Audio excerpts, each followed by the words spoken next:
I am currently dressed as a Pokemon. Jason DePonte is dressed as Kyle Shanahan. Happy Halloween. Another thing that's a fact, the 49ers own the Rams. New Sprint Red Option podcast starts now. Welcome, everybody. We are live. My name is Jason Aponte. I am Andrew Pasquini. We're working. That's it. We're working over here. That's it. Let's go Niners. Let's go Niners. Sprint Ride Option podcast. Oh my goodness, we are live. New Sprint Ride Option podcast. I am Andrew Pasquini, joined as always by Jason Aponte. It is the spookiest day of the year, Halloween. We're dressed up. ESPN showing the spookiest matchup of them all. Two teams that play in the state of Ohio. Jason Aponte, how are you on Halloween? Well, I got to say, my name's Kyle, and I don't know if I can stick to the bit the entire time, but I'll throw it in intermittently. I can't say that I'm going to stick to the bit, but we're all focused on the job in there, and we got a great bunch of guys in the locker room. There is a 0% chance this onesie stays on the whole time because it's hot. It's the fans on in the living room right now. It's burning in here already. I'm sweating, but hey, it's Halloween. We overdressed for the excitement, the fun of it. I don't know how to transition to the 49ers from that. So I guess here we are. The Niners beat the Los Angeles Rams yesterday. The least shocking bit of news, 31-14. The Niners extend their regular season winning streak to 8 games against the Rams. Something about it. It just happens. It works. And it's not surprising at this point. And I mean, there's a lot of places we could start. Obviously, the big one would be Christian McCaffrey with his game and all that fun stuff. I don't know. The Niners just own the Rams. How do we find a new slant at this point, Jason? We don't. But, here's how we do it. Let's just dunk on what people told us on Friday. You ready? Yes. You want to start? Or should I start? Slot receiver Christian McCaffrey cooked. Gonna be double covered, double cooked. Yes. Can the 49ers run the ball, Andrew? Yeah, so that actually a good point. One of the first running bits on the Sprint Right Option podcast was me saying my dad could get 3 yards per carry in a Kyle Shanahan offense, kind of to show how good Kyle Shanahan is with whatever running back he's given. I think we should take that back now because it's so much easier and so much more fun to watch a top 3 running back in the NFL in a Kyle Shanahan offense. So I think that bit's dead now because I think I'm over the duct taping the running back group together. The Niners have an electric running back that I just want to watch run the ball literally every time, and he damn near did that yesterday, and it only resulted in good things. What about this one? Okay. Oh my God. They can't win the game without Deebo Samuel. How? How do you win that? How do you win this game now without? No. Look, it's CMC, Aiyuk, and Kittle. Again, if that was someone else's team's weapons, you'd say they have very good weapons. Yes. Will you stop? You said it. You said it perfectly, Jason, on Friday that the Niners definitely have enough weapons to make it work without Deebo. Deebo Samuel's very good. We're not going to take that away from him. But as I said on Friday, there are 31 teams that would love to have the weapons of just George Kittle, Christian McCaffrey, and Brandon Aiyuk. And I'll honestly, too, I think the most exciting thing for me outside of the Christian McCaffrey stuff, which we're absolutely going to dive into, is almost seeing the rebirth of Brandon Aiyuk. We're starting to see that explosive. You remember how good he was in his rookie season? Mm-hmm. And then last year started, he was on the bench in the doghouse, whatever you want to call it, wasn't getting those snaps. 2022 is the year of Brandon Aiyuk's, dare I say, resurgence. He's really damn good. And I know Deebo Samuel was fantastic last year in the take of Brandon Aiyuk has the true potential to be a Niners #1 receiver. He's showing that. He's absolutely showing that. Another 6 reception, 81-yard day, another touchdown. He's showing that ability that the Niners have. And I know he's not exactly a deep threat, but he is that intermediate route. If Brandon Ayuk's running a route, he's going to be open. That's how good he is. Yeah, and I'm just happy to see it for him. A lot of people, sometimes when they think an injury happens and they'll say, well, this person's in line to blow up, but sometimes they're not ready to be that #1 guy, meaning the attention that draws, the attention from the defense. It's not Brandon Aiyuk. I'll give you an example. Monday Night Football is happening right now, and I don't even know what the score is. I guess it just 0-0 just started. Okay, Jamar Chase is injured. So that in your mind would say, well, T. Higgins is obviously going to ball because he's good. Tyler Boyd is going to step up. Well, Tyler Boyd is suited perfectly for the slot. Now you're going to see him on the outside more. I don't know if he has the efficiency to get it done on the outside the way that he did on the inside. So that's just one example of a guy who totally fits his role and is not ready for more, but that's not Brandon Aiyuk. And I'm so happy to see that. So here's this question from Paul. Do you think CMC made players around him better? I think he makes the offense better. Yes. This is where I'm going to agree with you about players around him better. He makes Jimmy Garoppolo better. What I noticed when I watched the film today, because it was a joy to watch it, especially that second half, I loved it. Jimmy Garoppolo's looking, and then he knows at the last second, oh, wait, there's that guy. Throw him the ball. And then if you want to see something, you'll never see more spectacular 5 and 6 yard gains than Christian McCaffrey had in this game, meaning the first guy always misses, and he always finds a way to make a move on somebody. He's just electric with the ball in his hands. So to answer your question shortly, yes, he does make players around him better. But more importantly, makes Jimmy Garoppolo better, especially this week. I mean, I think the easy answer is just go watch his touchdown throw. Watching how hard a safety bit on him getting the ball 6 yards behind the line of scrimmage, resulting in Brandon Aiyuk being wide open. Yeah, Christian McCaffrey absolutely makes the Niners as a whole better. And I guess you mentioned Jimmy Garoppolo. We went so long without mentioning him. How dare we, Jason? And that's where we can start the conversation going through the positions, the quarterback position. And James Garoppolo reared his head once again. How fantastic was he? 21 for 25, 235, 2 touchdowns, no interceptions. Yeah, man, the Ray McCloud thing in the first quarter, the seeing him late, underthrow, kind of gave it an ominous start. He had an no throw to Jalen Ramsey, but everything else, phenomenal from Jimmy Garoppolo. Christian McCaffrey, the pass, I mean, all the big plays that you can think of were because Jimmy Garoppolo throws. And I know the Ross Dwelly one may be a little underthrown. He had to slow down a little bit. I don't think – I love it. Jimmy Garoppolo, we know him. He exists. He's right there. He's in the chat. I'm assuming that's Jimmy. I apparently triggered my Siri. She just yelled at me. That was weird. But I know the Dwelly throw may be a touch underthrown, but to me, Dwelly's not scoring on that play. He's not fast enough. But the Christian McCaffrey throw, the George Kittle throw, the throw to Dwelly, good enough to get 56 yards and get in field goal position. Jimmy Garoppolo, once again, just like the Panthers game, 235, 2 touchdowns, nothing to brag about in 2022, but you see how good the Niners look when he gives you 235 and 2 touchdowns without turning over the ball. This is a damn near unbeatable team when he can do this. And he did it yesterday, and we saw how good this team is. Yeah, when he plays clean, the 49ers win. It's very hard to beat this team when he plays clean. And we say that all the time. Easier said than done. We know the experience. But again, when he plays well, we're going to say he played well. And when he doesn't, he does. And we say he won't. But he fucking balled out yesterday, man. Balled out. Great. Yeah, 84.9% completion percentage. The game really shifted on that Christian McCaffrey touchdown throw to Christian McCaffrey, not the Christian McCaffrey first one. He's the 5th read there, and they lock eyes, and he knows, all right, I'm darting towards the end zone now, and Jimmy puts it up there, and number 23, another number 23, went up and got it, and that really kind of ended the game almost. And I know that made it 17-14, so it doesn't sound like that ended the game, but that kind of broke the Rams' spirit. I got a hotter take. I think the game ended before that, and we'll get to that.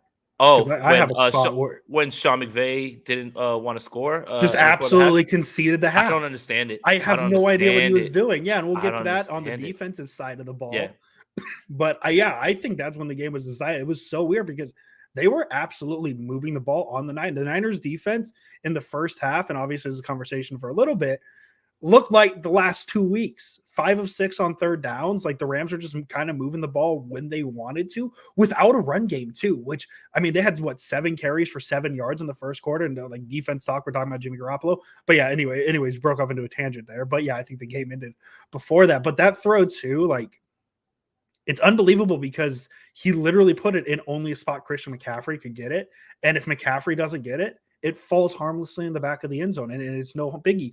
The same thing with the Kittle throw. I mean, that Kittle throw, very reminiscent. I know we saw Rich and Jordan in the chat comparing it to a Kaepernick throw, but to compare it to another Garoppolo throw, Dante Pettis week 1 in 2018, back of the end zone, almost like that. I think that one was a little bit more on the line, but Garoppolo put it in a spot where only Kittle could catch it. Jimmy, I mean, you make the joke when he has a scramble, you call him Jimmy Wheels. He was Jimmy Dimes yesterday, plain and simple. Yeah. And here's a question that I'll throw to you, something a little bit off script. Was that Jimmy Garoppolo's best game as a 49er? Oh, that the one 3 years ago today, the Cardinals one. That's probably up there. That one sits with me, and I think the Saints one too. The Saints 2019 as well. This one's definitely up there, especially with the struggles last week. I know he got benched for Purdy because the game was out of hand, but like just the sentence benched for Purdy like just doesn't feel great. It's not a good thing. I know Kyle probably explained to him, yeah, it's because we're blown out. We don't want you to get hurt, but it's still not a great feeling. People were calling for Purdy yesterday because they just didn't want to see anybody get injured. That's how out of hand that game got. No injuries yesterday, by the way. That's the biggest win. On artificial turf, no injuries going into the bye week. Yep. Like all of this is a vibe. All of it's a vibe. But yeah, back to Garoppolo. Yeah, I mean, this offense, this team is tough to beat when he plays like that. Plain and simple. Now, consistently, can you ask that? Probably not. You'd like to, but that's why this defense is so good. The margin for error goes down when the defense is playing the way that it did in the second half. But props to Jimmy Garoppolo, man. He balled out, man. You have to be able to, with a straight face, look yourself and say, yeah, Jimmy whipped ass yesterday. Jimmy Dimes, and we're still talking about the quarterbacks, and we have a second quarterback to talk about really quick. Christian McCaffrey. There's going to be a theme this episode talking about the offense in case you missed the game, guys. Christian McCaffrey is going to be it. As we mentioned before, 34-yard touchdown pass to Brandon Aiyuk. It was at the start. I believe it was in the second quarter off the top of my head. Yes, it was. I really don't know what else to say about it other than it's spectacular. As I mentioned, just seeing what he can do, how much he's kind of like Stephen Curry. He demands the space. He demands the attention. And you have safeties trying to pick him up who are 15 yards downfield when McCaffrey 6 yards back are in the backfield on an end around throw. And they're pressuring him like it's a threat right now, leaving Aiyuk to be wide open in the back of the, or not back of the end zone, but near the goal line. And that throws on the money. That throws on the dot. And what is it? That was the third, not a great stat for Jimmy Garoppolo, but it was the third 30-plus yard touchdown pass in the air. I know I butchered that totally. You know what I'm trying to say, Jason. Yes. Since 2020, and the three are Trey Lance, CJ Beathard, and now Christian McCaffrey, 30 air yards. Not a great stat for Jimmy Garoppolo, but a very fun one for Christian McCaffrey, who we're going to mention him, as I said, when we transition to the run game here. We're going to mention him a little bit there and even more in the receiving game. Just an all-around great game by the Niners. And, another thing that Christian McCaffrey does, it kind of alleviates Kyle Shanahan feeling he needs to be perfect with all his play calls, right? Because it's not something that you necessarily need to have the perfect play call for, because you do have him as an outlet to be able to make something happen. I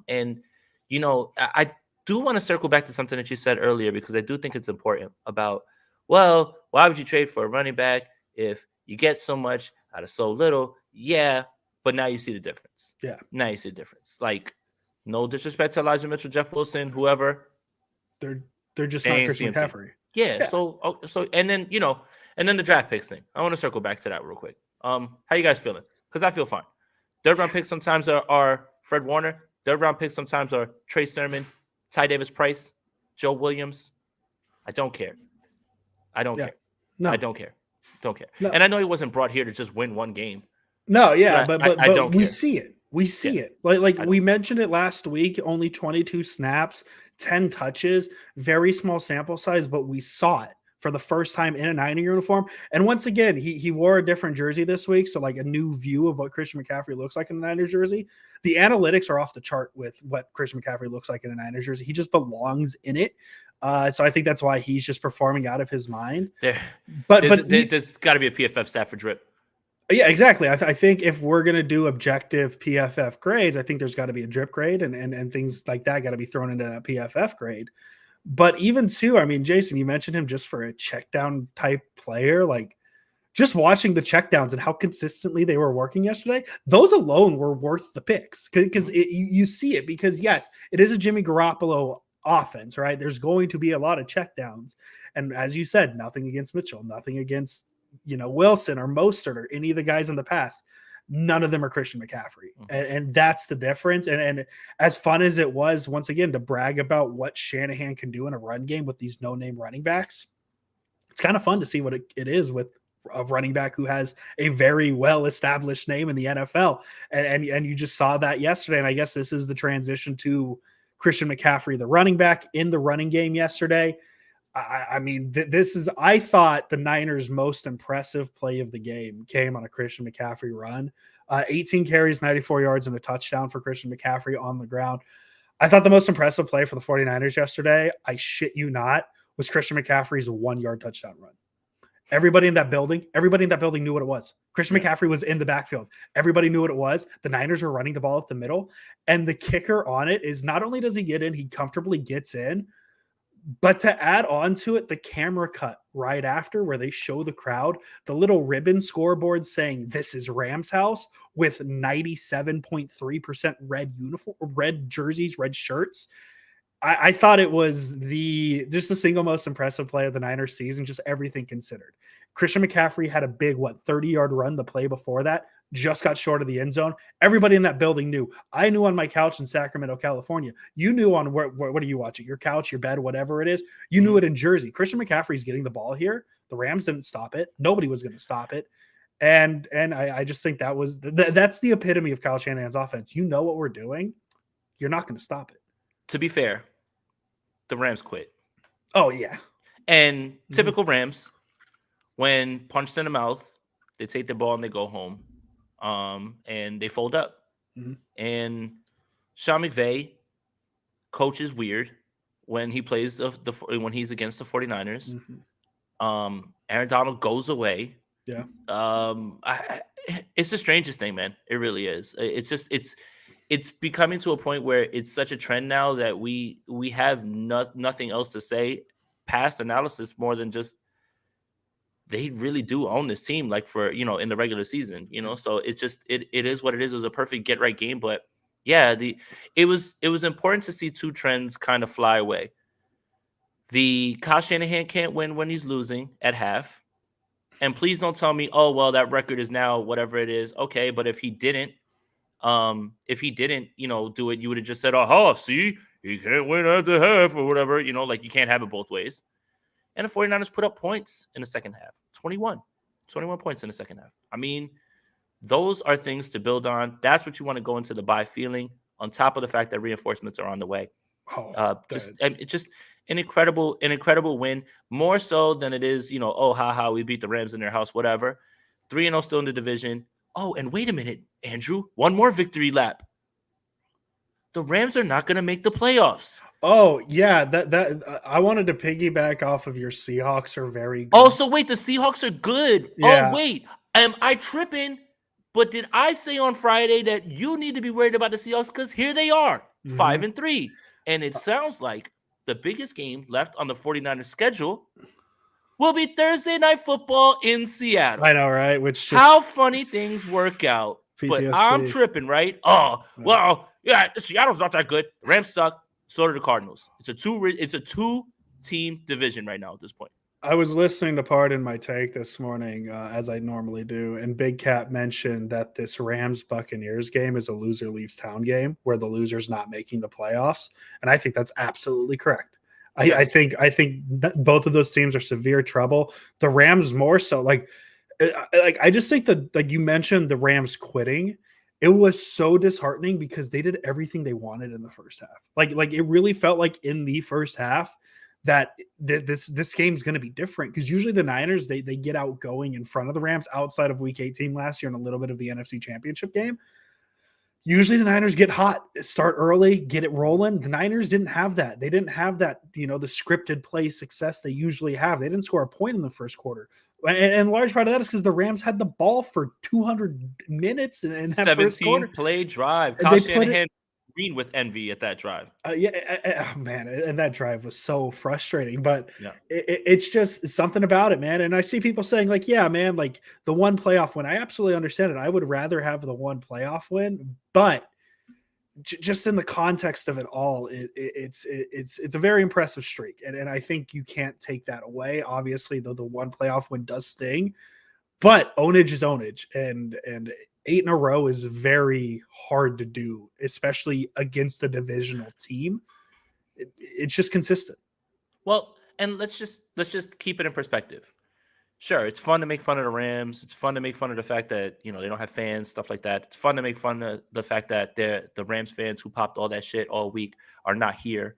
Ramillier, Sports Report, and Jim Everett and Marketing Pro, who's actually a guy that I like or whatever. We like Marketing Pro. Yeah, but that Ramillier Sports guy is asking me if the 49ers could run the ball. You should ask your own team that. It's the easiest way to earn respect on this podcast is if you come in and talk shit the week before your team plays the Niners, and then the Niners beat your team. You come back in and say, "Hey, I'm still here." Like, "Hey, I'm into it. I like it." And Don Bird pulled right back up after we wanted to bring him. Yeah, but anyway, it's more important than just making fun of their fans, all 7 of them, their YouTubers, all 2 of them. It's more about being 3-0 in the division, and more importantly, NFC wins. Winning in the conference is going to be good for tiebreakers and seeding, all that stuff. So yeah, again, it's one win. The 49ers didn't win the Super Bowl. They didn't get the NFC Championship that they tried to win last year. But when you put all the good things that they've done in this game, things that we needed to see, especially on offense, things that are going right for them now into the bye, yeah, this is really fun. And this is a really good win. I see a lot of people asking for Jason's Halloween costume. And so I'm going to transition. We're going to transition to receiver. I'm going to say, this is the Sprint Right Option Podcast. You're new here. Subscribe to the YouTube channel. Download it wherever you get your podcast, Jason. In your opinion, as your Halloween costume, what did you think of Brandon Aiyuk as a receiver yesterday? Well, I love what BA has to do. I mean, he's finally coming in as a professional. We felt that his conditioning was right where it needed to be. So that's why we had him out there, and we felt important, with Debo not being there, we felt that we could lean on him, and he's truly been practicing like a professional. We have nothing but confidence in him. Jason is Kyle Shanahan for those. I am Kyle Shanahan, guys. We got, and yes, it does look like the same amount of things he wears on a normal podcast, but he's Kyle Shanahan. It's Halloween, so there we go. Receiving, very good. Christian McCaffrey. I don't know if we've mentioned him on the podcast yet. 8 receptions, 55 yards, and a touchdown. 8 receptions leads the team. As I mentioned before, though, Brandon Aiyuk once again looking really good as the Niners' number 1 receiver. I mean that's what he was yesterday. You look at the snap counts. What did he have? 55 snaps compared to the next closest, which I think was Ray McLeod at 30. So Brandon Aiyuk was the guy. As I said, 6 receptions, 81 yards, and a touchdown. Mm-hmm. I love Brandon Aiyuk. He might be my favorite player on this current 49ers team. He's consistent. As I said, if he's running a route, he's open. And he is so damn good. And it feels like everything is coming together for him this season. And as I mentioned earlier, off of a season where he was in the Shanahan, maybe doghouse for a little bit. It's very good to see what Aiyuk's doing. Yeah, and another thing about McCaffrey and his usage is when Debo's back, he's not going to have to be leaned on as much. So yes, his touches will decrease, but he will be more efficient, and that just lends another weapon. So there's just nothing but good vibes coming out of this. And yeah, I'm really happy for Brandon Aiyuk, man. I this is what we expected from last year, and and he probably would have had a few more yards if that one catch that he had from Jimmy put it by his knee. If he puts it up a little bit higher, Brandon probably houses that thing. So there's still meat on the bone for him. And that's the exciting part is Brandon is growing, and there's still room for growth, and he still hasn't reached the ceiling yet. So I think that is pay the man. Just pay the man. Just let's bring it back. Pay the man. He's Are we gonna he's start good. hashtag pay Brandon Aiyuk to piss everybody Hashtag off? pay Aiyuk. Yeah, let's do that. Let's start hashtag pay Aiyuk. Everybody tweet it. Let's get it trending by the end of the night. We want it because he's so good. I'm firmly getting back on the train of he's the best receiver on this team, and that's just speaking strictly as a receiver. He obviously can't touch what Deebo Samuel does for this offense.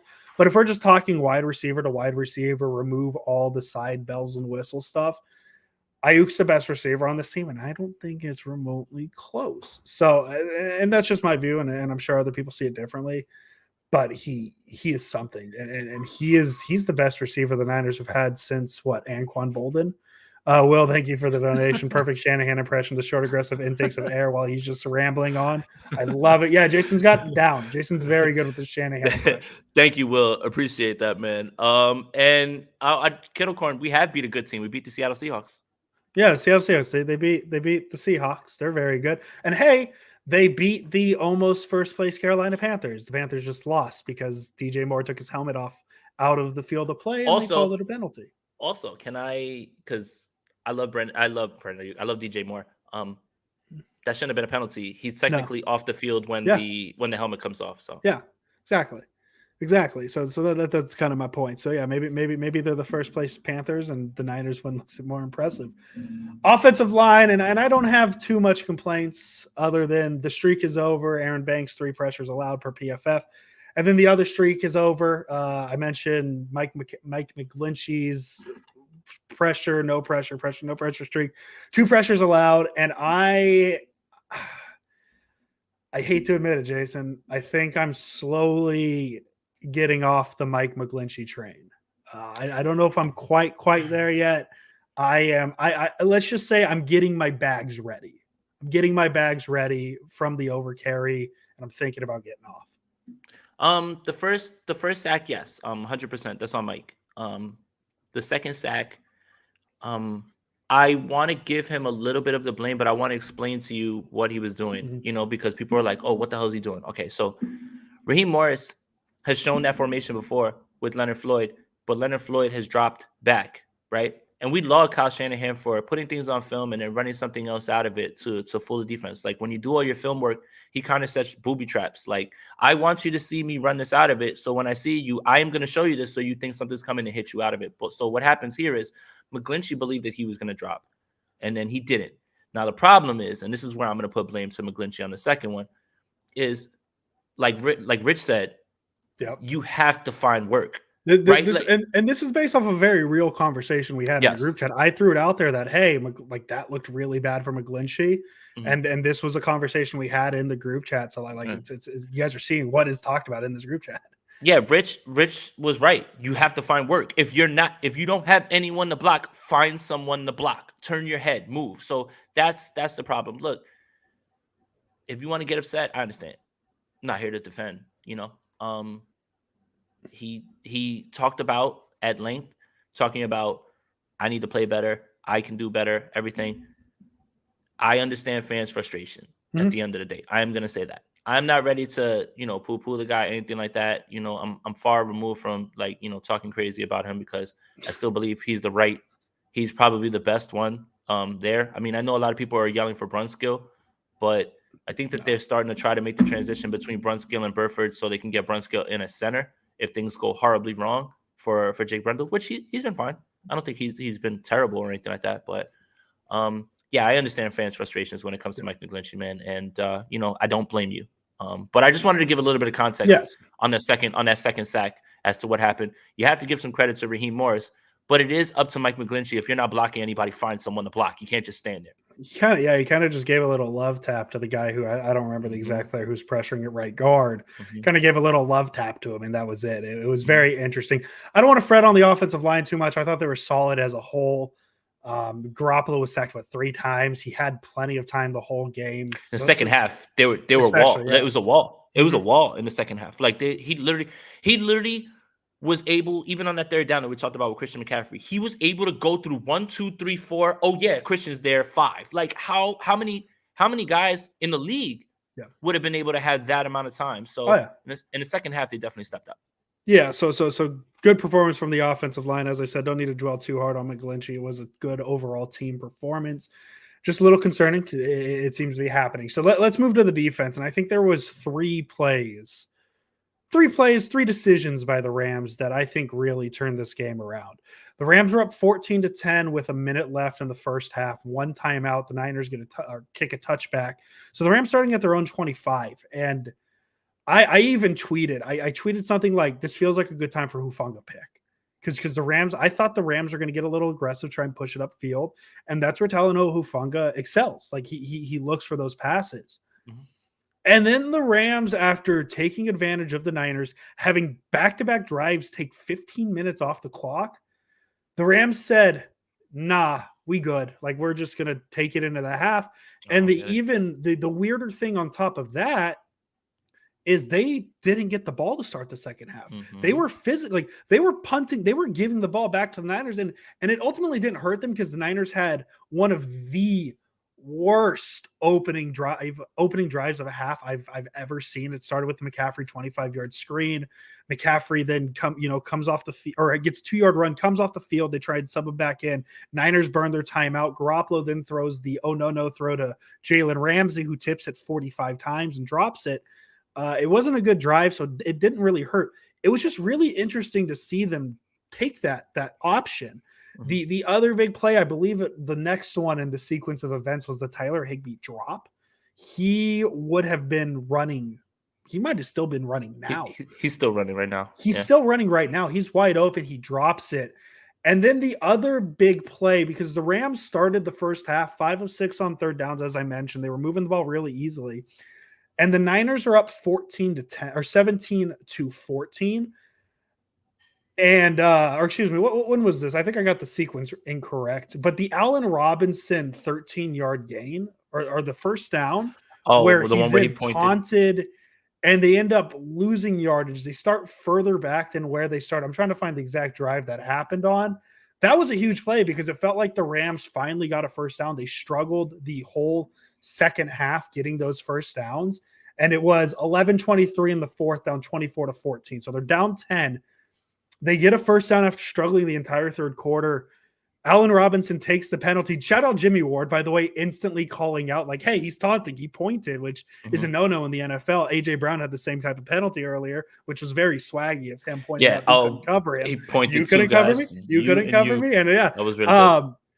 But the Rams, instead of having the ball at the 36-yard line, they back up to the 21, which is before or in front of where they started the drive, and they punt 3 plays later. So those were 3 pretty important plays, 3 pretty important decisions by the Rams that really I thought turned this game around. Yeah, that decision before the half, if Kyle Shanahan did that, befuddling. And the 49ers Twitter would have lost it. Oh. Would have absolutely lost it. I mean, at that point, I had tweeted something because remember that was right after the, go for it. We all were like, go for it if it's going to be that close. And I was on board, but it was ruled incomplete. So you don't go for it from there, right? So you take your points. And I said, hey, take the points, go into half and regroup. And literally my entire reply section was, that's funny of you to assume the 49ers will stop the Rams here with a minute left. And I didn't say anything because I'm just, trying not to be as combative. People want to be smart asses with me. Cool. I'm gonna let you cook. You know what I'm saying? I'm not, sometimes I'm gonna cook y'all back, but like I'll let it slide. But to see them run the ball, and then just go into the half, if Kyle Shanahan did that, I mean, 49ers Twitter would have just like completely melted down. And it's really weird, but again, that goes back to what I was saying earlier about how Sean McVay just like loses his mind when he's against the San Francisco 49ers. Now think back to week 18. His team scores a simple touchdown in a huge game, and he's on the field celebrating, running in the end zone, jumping up and down. Okay? Think back to the NFC Championship game. Why would he challenge one of those plays when it was clearly something that he was going to lose? Like, it's really interesting to see the dynamic of like McVay and Shanahan and how much like McVay loses his ability to think clearly against the San Francisco 49ers for some reason. So I thought that was very interesting. The Tyler Higbee play, I mean, good things don't happen to bad people. So that's why he didn't catch it. Oh, you thought I was gonna let that slide? You thought I was feeling you? Nope. You know I had to get that in there. You know I was gonna let that. You know I was gonna let that fly. But yeah, it was a mesh concept, and guys just ran into each other. But yeah, that would have been a touchdown. Yeah. But that was just indicative of who they were, and I felt like you know what? That's probably the play that broke them. That's probably the play that broke them. They dialed it up, they got it. Nope, and that's it. He slams his helmet. He was injured. But that offense was completely blanked in the second half. Remember I told you about, you can't stop Cooper Kupp? Boy, was I wrong.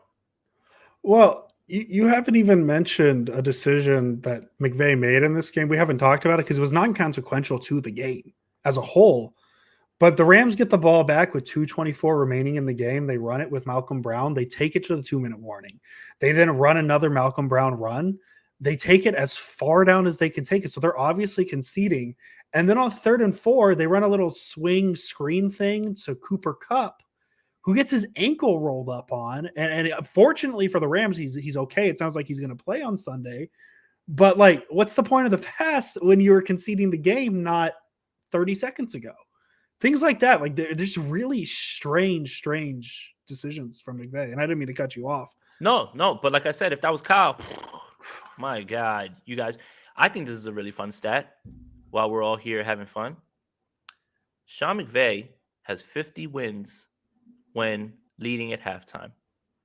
He has 2 losses. Mm-hmm. Week 18 and Sunday. Yeah. No. Ownage is ownage. That's all it really is at this point. It's just like the Houston Astros. It's like the Houston Astros when they stroll into the Yankee Stadium. Eventually they'll get them, and they'll get it done. Well, it's funny though, because you even look at the two coaches' records, and McVay being as good as he is. I don't have his record in front of me. 65-33 in his career, 3-9 against Kyle Shanahan. Right? He's not very good against Kyle Shanahan. Kyle Shanahan in his career, 47-48. And obviously that's a point of contention for a lot of people. 9-3 against the Rams. Check this stat out. Since 2020. You're just having a stat off right now. Yeah. Since 2020, Kyle Shanahan is 6-0 against the Rams and 16-21 against every other team. Yeah. It's just weird. It's like he comes out because it's the same thing with the Packers too. It's almost like he comes out against his friends and he's like, "Hey, look how good I am," and he just doesn't do it against anybody else. Or like your little brother who sometimes he'll get a lead in Madden ahead of you, and you're just sitting there like, "I got you, man."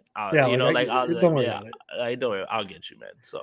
All right, so let's look at the layers of the defense, and keep in mind that a lot of these stats, like the pressures, a lot of this happened in the second half. That's why these numbers feel very slow or very low. Nick Bosa only had 3 pressures, 1 sack in the game. That's a average game for him, dare I say. Mm-hmm. Fred Warner. Oh my goodness, we've been waiting for this game. We've been waiting for one of these games where he just kind of does a little bit of everything. He led the Niners with 12 tackles. He had a sack, tackle for loss, a pass deflection against Allen Robinson in cover. Two quarterback hits. He was all over the place. He had a few blitzes. He was very impressive in the pass rush. Charles Omenihu had a pressure. It was a tale of 2 defenses, man. The Niners defense in the first half just couldn't get it done. Second half, the pass rush felt like it started hitting, and that's what really turned this game around. Yeah, absolutely. And we got more stats. Our statistician from Sprint Right Option Podcast, the Niners are 1-0. When Christian McCaffrey has a pass touchdown, rush touchdown, and a receiving touchdown. This is the hard-hitting stuff that you can't get anywhere else. So that's the key. Just have them get one of each every game now. It's like the run the ball 30 times. If you just run the ball 30 times, they win.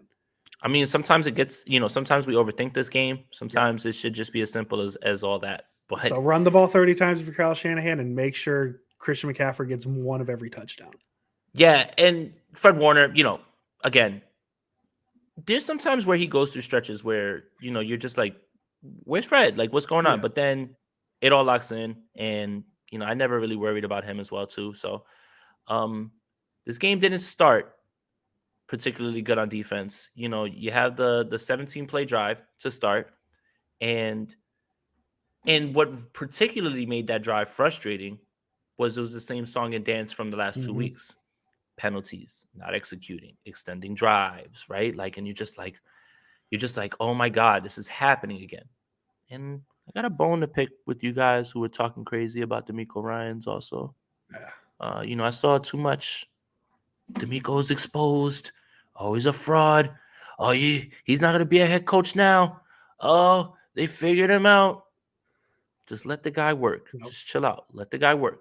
But that drive was particularly frustrating because it was the same thing over and over from the last 2 weeks. Then you come back down, and they come right back down and they score.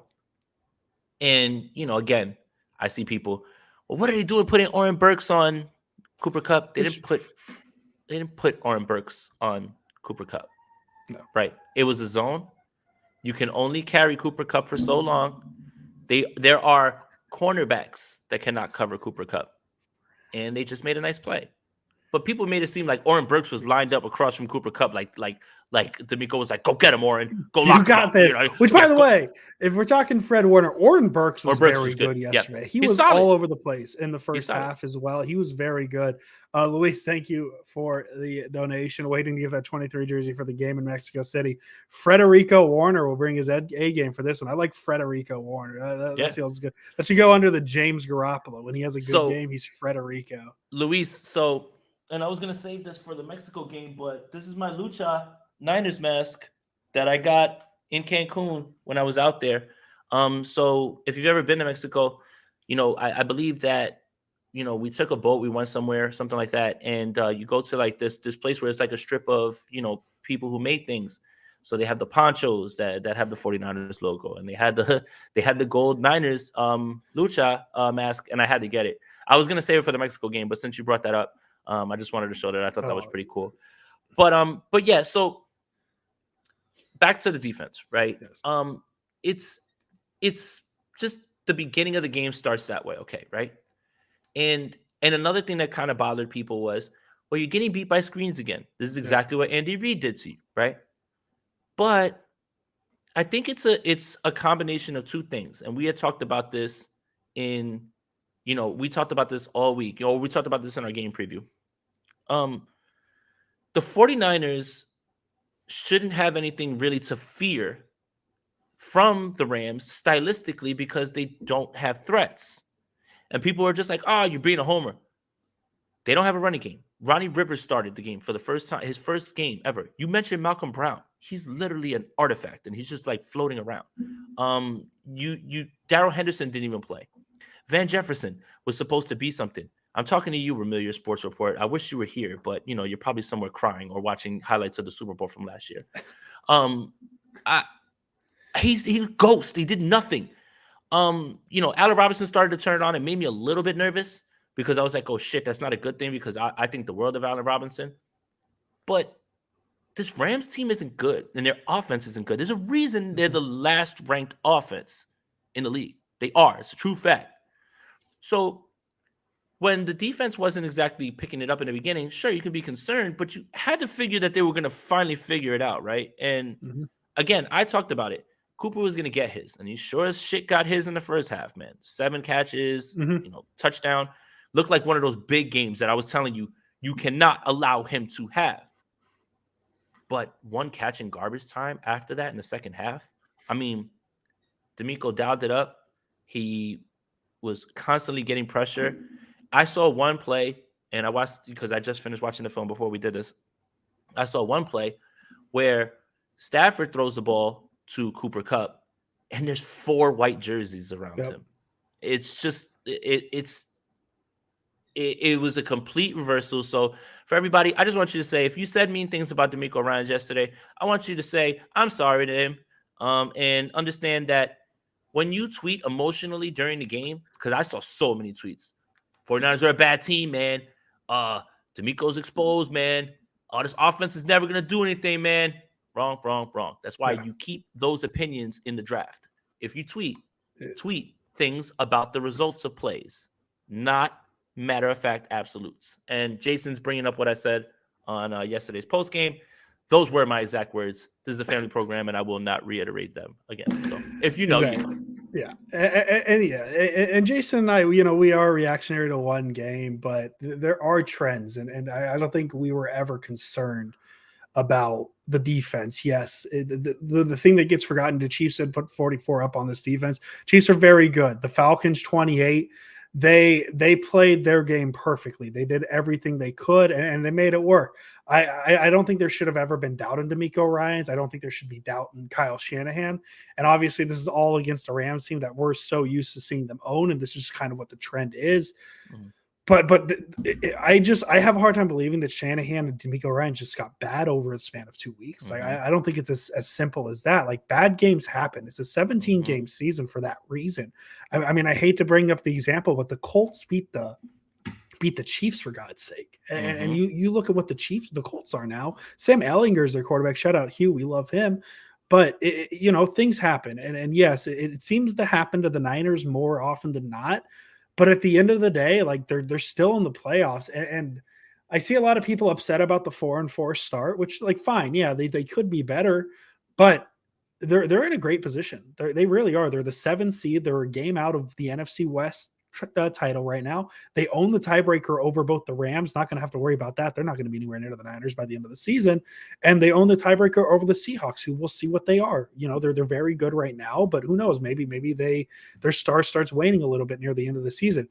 If the Niners just stay in a spot where they're within striking distance, we've seen with this team, as long as they get in the dance, they're going to do damage. They are built to be a playoff team. Yes, there are these early season mess ups and these early season shakiness things that happen. I don't know how to describe it other than that, but they happen. But this team more often than not seems to figure it out. Jimmy Garoppolo, like I hate to bring it back to Jimmy Garoppolo. I think Jimmy Garoppolo has been better in this past month and a half than he was at any point last season. Yeah, and that's why pencils have erasers, Andrew. You start in the beginning. You do things like that, but. You know what's funny? How 1 week, one win, one very convincing win changes the minds of people. And if you guys tuned into any sort of national media today, a la ESPN, Fox Sports, any of those talk shows, every single one of them, oh my God, the 49ers are the most dangerous team. I don't know. I literally watched a NBC Sports. Florio did a whole are the Niners a legitimate threat in the NFC? And Florio said yes, actually. The other guy said no, because they always do this to the Rams. It's funny. Yeah, but it's funny how one win, yes, they are. They're better than this team, and they're better than this team now. 1 week before, y'all were throwing dirt on their name and everything. I learned foolishly last year about my mistake about cashing it in early. Yeah. And I will not make that same mistake. I think that was such an important moment in the history of this podcast. We were very reactionary until that happened. And now it's like, okay, one game at a time. Every game is an individual chapter. You put it all together. And my thing is, man, let's say hypothetically, let's say somebody's prediction was 12-5 for the 49ers, right? Well, to go 12-5, you know what has to happen? You have to lose at least 5 games, right? So let's say you predict the Niners to go 12-5. Does it matter where those 4 losses lay? Like maybe this team does finish 12-5. They finished the season now, 8-1? There's 9 games remaining. Just because the 4 games happened early doesn't mean the Niners are a bad team. It's just they were figuring it out. Like I mean, if we really want to put it in the most simple solution, is they're technically running with a backup quarterback right now, right? So that there's a little bit of transition, literally running with a backup quarterback right now.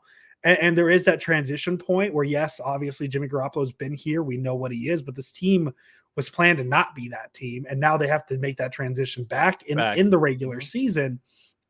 So, yeah, man, like obviously the start, maybe I overstated it earlier saying nobody should have been worried or panicked. Because, yeah, 4-4, not an ideal start. But as I said, if you're finishing 12-5, you got to lose 5 games somewhere. And maybe it just happened the Niners banked those 4 losses in the first 8 weeks of the season.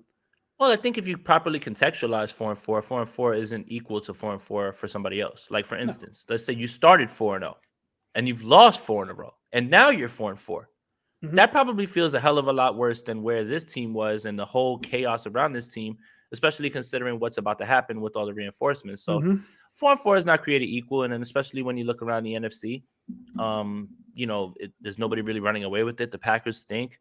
The Bucs are in trouble. I mean, we've said what we said about the Rams. So yeah, I mean, 4-4 is not exactly something that everybody would feel the same way about, depending on the circumstances, depending on how you got there. Well, and even too, like, because I saw a lot of people comparing it to last year and the 3-5 start. 4-4 obviously is, Jason, not a math pod, but 4-4 is a better start than 3-5. Yes. But let's put it in context. In 2022, it's a significantly better start because 3-5 last season, the first place team in the NFC West was 7-1. It was the Los Angeles Rams. Mm-hmm. At 3-5, you could pretty much say the Niners weren't going to win the West at that point. They were probably dead, and the only place they could go was the wild card, and that's what ended up happening. They're 4-4, only one game better in that sense, but they're 2 games better in the standing sense because they are 1 game back, but they own the tiebreaker over the Seahawks as of right now. This 4-4 is a significantly better situation, despite it only being 1 game better than last year than 3-5. Yeah, and this feels different. You've added not just a playmaker, a premier playmaker in the backfield, and you're about to get the guy who ran for how many yards last year. He's about to be back. Dre Greenlaw is going to return. Azeez Al-Shaair will be back mid-November. Hopefully Eric Armstead and Javon Kinlaw can be back. Mm-hmm. Jason Verrett's going to be back after the bye. Like, so many things. Like, again, this bye week's at the perfect time. You roll, there's 2 ways of looking at it. And I think Fred Warner and George Kittle are on opposite sides of it, but they both bring up very good points. Fred Warner, if you guys saw the post game, said, let's get on a roll. That should be the idea, right? Like, let's get healthy, let's get on a roll, okay? But then George Kittle said, it's almost like you don't want the bye to be here because we feel like we figured something out this week. Almost like, let's get back out there next week and keep it rolling. Yep. So there's 2 ways to look at it. But the really good way to look at it is both of those ways are good to look at it because, one, after the 2 weeks of what George Kittle has said is talking about how they figure something out, means he feels like they're in a better place when he was the main one talking about it the last 2 weeks. And you're about to get healthy now with all of these reinforcements on the way, and the schedule gets exponentially weaker. So now you can really impose your will, really go on a run here. And again, the teams that you don't want to play in the playoffs, seeding doesn't matter anymore. Okay? It just doesn't. When you have a great defense, it travels. It's about who's the hottest and the healthiest. Right now, the 49ers going into their bye, this couldn't be any better. I mean, I'm not saying that means that, guys aren't going to get injured along the way. You hope not. But, what if the 49ers avoid major injuries and they can largely roll with this team? This team is so deep. Kyle Juszczyk's going to be back. Juwan Jennings didn't play in this game. Like, it's so much that can be viewed as a positive for this team. So that's why the message this week is enjoy this win. Think about what can be. The 49ers can't hurt you on Sunday, and they can't get hurt anymore. So now they're just going to get healthier and healthier. At least they'll be as healthy as they've been since week 1 going into Monday night against the Los Angeles Chargers. And that's just a beautiful place to be in. But, hey, shout out to DeMeco Ryans, man. Maybe you checked Twitter at halftime and you were like, oh, well, I'll show these jerks who are talking crazy about me or whatever. He searched up his name. Because I did that this morning for my article on Niners Nation about Twitter. And I was rattling off like, DeMeco stinks. DeMeco needs to be fired. DeMeco's terrible. DeMeco's a fraud. Like, these are the things that people were saying. Yeah. I just want to know that I saw. Maybe DeMeco saw too. So maybe next time, if you feel like the defense isn't performing, I don't know, send some angry tweets. I don't know. Hey, Jason, I hate to correct you. You said the Niners play the Chargers on Monday night. I've been waiting 2 weeks for Sunday night, actually, because it's Niners-Chargers on Sunday night. It is? Damn it. But the week after is the Monday night in Mexico City. So that's what it is. So we've been waiting. We've been waiting 2 weeks for Sunday night. So I'm sure I'll be annoying about that. Jason, the only position group we haven't hit on, and we're almost at an hour, so we got to start wrapping up a little.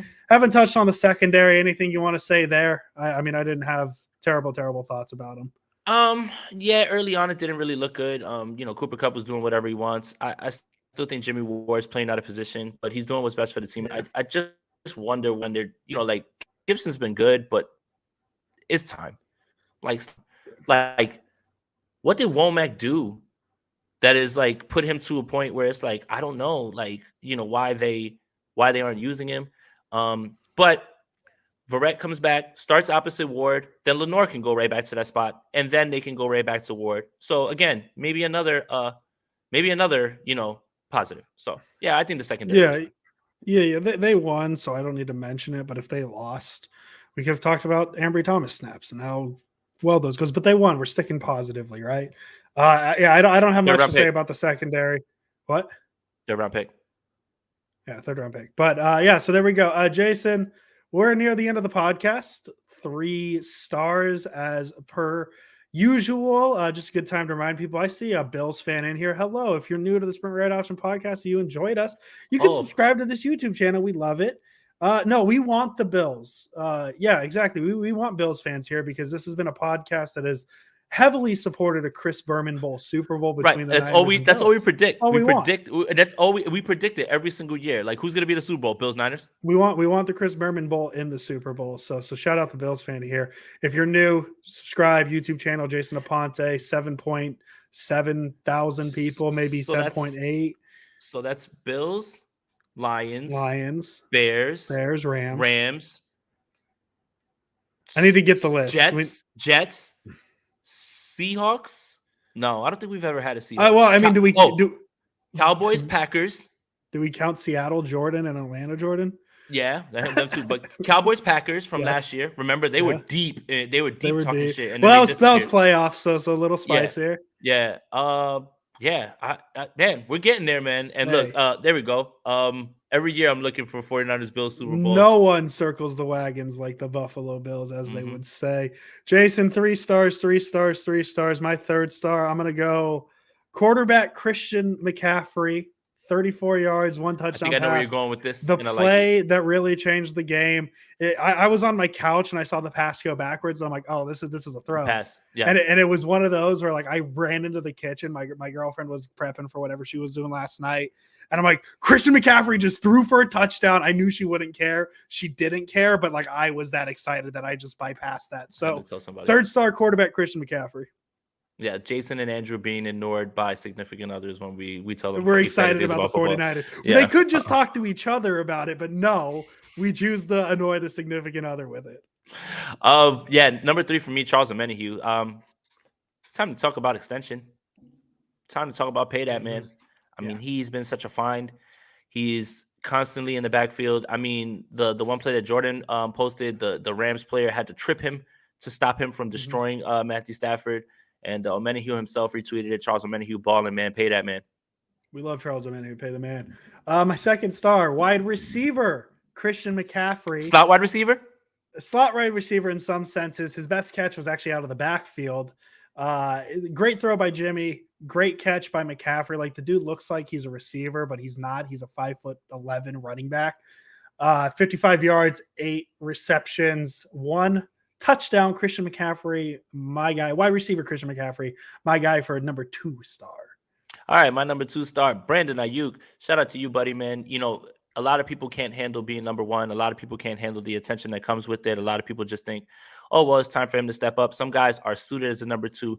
Don't ever let anybody tell you you're a number 2, Brandon Aiyuk, unless it's the second star. That's the only time you'll ever be number 2. My number 1 star, Jimmy Garoppolo. That'd be a hell of a swerve, wouldn't it, if I just did the whole Christian McCaffrey thing and picked Jimmy? No, it's running back Christian McCaffrey, 18 carries, 94 yards, 1 touchdown, longest run of 25 yards, which wasn't even his most impressive run of the game. As I mentioned, the 1-yard touchdown. He had one of those games where you look up really dumb stats, Jason. I know everybody was talking about how he was the first player since LT in 2005 to have a passing, rushing, and throwing touchdown. I took it one deeper. He was the first player in NFL history, full stop, with a game of at least 30 passing yards, 50 receiving yards, 90 rushing yards, and a touchdown in each, which like it's one of those things where it's like, why even look it up? Well, we looked it up because Christian McCaffrey did it. Like Christian McCaffrey had a game that we've never seen in NFL history. So there it is. Bills fan saying looking for Jeff Wilson to the Bills. Josh Allen, minimum. Thank you. And Stephon Diggs, actually. Tre'Davious White for Jeff Wilson. Yeah, Jeff Wilson. Jeff Wilson's very good. Hype him up. Jeff Wilson is the best running back in the league, and we come out on the short end of this deal, getting Tre'Davious White only. So yeah. Yes. So got you. Who's your number one star, Jason? My number one star is 3 people because they all deserve it. D'Amico Ryans, Kyle Shanahan, Jimmy Garoppolo. Listen, man. Jimmy Garoppolo balled the fuck out yesterday. Yes, he did. And it was fun to watch, man. I don't care about drop picks. I literally watched Tua throw 4 balls right to Steelers that were dropped. But I don't want to talk about that, right? Like, nobody ever talks about drop picks outside of just like Jimmy Garoppolo. Literally every single NFL game has them. He balled out, man. 84.9% completion percentage. I mean, shout out to the offensive line for giving him time. But at certain points in this game, especially in the second half, poised, looking down the field. Okay, not him. Okay, not him. Okay, not him. Okay, that guy. Boom. Having that amount of time, having that outlet at the end has really, really put him at ease, I think. Shout out to Kyle Shanahan for doing what they said you couldn't. They didn't believe in you. The Sprint Right Option podcast did, but he did. Only Shans. He did at the end of the second, and going into the half. 7 for 30. Cool. 8 for 30. Shh. No points in the second half. Cool. 21. Shh. Can't do that. Shh. Okay? We're stomping out all narratives, okay? That doesn't mean that you can't look back at all that stuff and say that that's true. It was true. But again, if Kyle would have lost that game, you would have just said, see, the stat's true. But then when he does it, you're like, oh, well, it's just one game. Pick a side, stick on it, and stay there. Like, chill out. Yeah, Fire Shanahan's been real quiet. And shout out to D'Amico Ryans, man. You did something that I thought that nobody could do. You shut out Cooper Kupp in a half. I don't know if that's happened this season, last season, anytime during his career. I mean, I'm sure it might have. But, I mean, goodness gracious, it's 2 extremes. He literally was tearing this team up in the first quarter, and he literally was a ghost. Yep. So, those 3 guys deserve it. Enjoy the bye week, guys. Stay in LA for a few more days, man. Just chill out. Like, enjoy life, Yeah, so that's it for this episode. Niners, what's coming up? Oh, actually, real quick, because it feels like it is getting that point. The Niners' next game is in November. I think it's a good time to pick up a segment we had last year. Where do the Niners stand everywhere? Just really quick. Niners currently stand as the 7th seed, 4-4. They are second in the NFC West, just to kind of give you an idea of where they stand. 1 game behind the Seattle Seahawks, as I mentioned, and I've mentioned a few times. They do own the tiebreaker over the Seahawks because of their Week 2 victory. If the season ended today, the 49ers would be on their way to Minnesota for to face the 6-1 Minnesota Vikings in the first round of the NFC playoffs, which I think the Niners would beat the Vikings. I'm not high on the Vikings still, even though they're 6-1. But that's what Kirk Cousins does to me. I am very irrational about him, but that's okay with me. So that's where the Niners sit in terms of the NFC standings. As Jason said, the Niners have a bye. They're rolling into their bye week. We'll probably have an episode Friday. We'll probably have an episode Monday. We're going to try and get some guests on, get some different voices, get some different opinions on the podcast. So be sure to stick around for that. Other than that, Jason, I think we're done. Yeah, just make sure you like this video, subscribe to the channel, hit that notification bell for when we go live, and enjoy the bye week.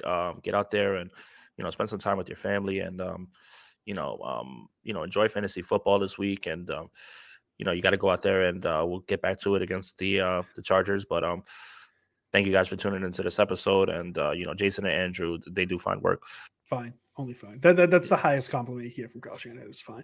And also too, November, it's almost Christmas time. Best present you can get anybody: subscription to Sprint Red Option Podcast. So tell your friends, tell everybody about it. Jason Aponte, as always. Let's go Niners. And the Rams suck. Yeah, they're the Rams. Who cares, man? Who cares, man? Not They're like even they're like the Not Mets even now. They're like the 8th most relevant team in Los Angeles. Who cares? Welcome, everybody. We are live. My name is Jason Aponte. I am Andrew Pasquini. We're working. That's it. We're working over here. That's it. Let's go Niners. Let's go Niners.